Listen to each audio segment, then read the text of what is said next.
My name is Javed, and I'm a student. I would like to ask a question. At one place, the Holy Quran states that man is created from sperm, which is inconsistent with modern science.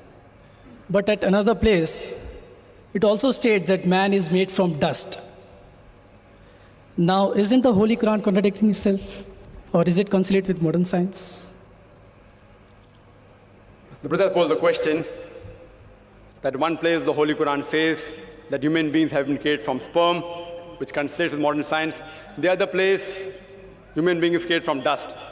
Can you prove it scientifically it's created from dust? And isn't there a contradiction? One place sperm, one place it says dust. The Holy Quran does say, as I mentioned in my talk, in Surah Qiyamah, chapter 75, verse number 37 to 39, it says that human beings have been created from sperm, which has been proved by science. The Holy Quran also says in Surah Hajj, chapter 22, verse number 5, that we have created the human beings from a quintessence of dust.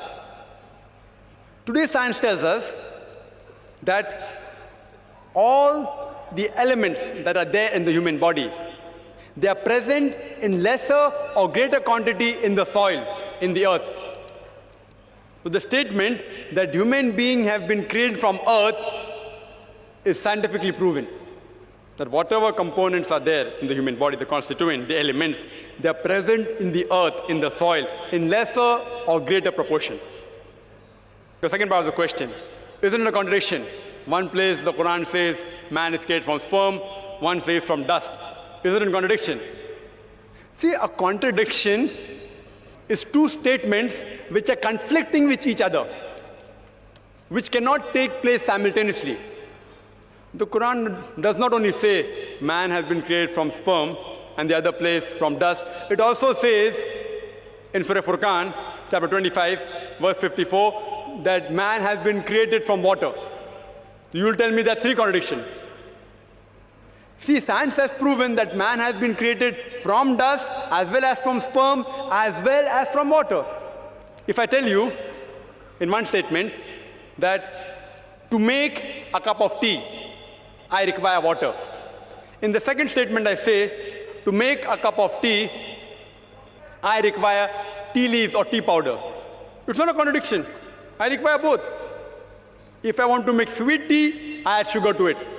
If I want to make panikam tea, I add less water and more milk. If I want to make Suleimani tea, I add only water. So there is no contradiction when the Quran says human being is created from sperm and dust and water. It is actually contradistinction. What is the meaning of contradistinction?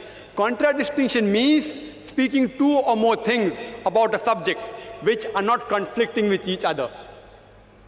For example, if I say that this man, he's honest, he's kind and loving, it is contradistinction. But if I say this man is always a liar and a truthful person, then it's contradiction, because both are opposing. If it's not opposing, it's called as contradistinction.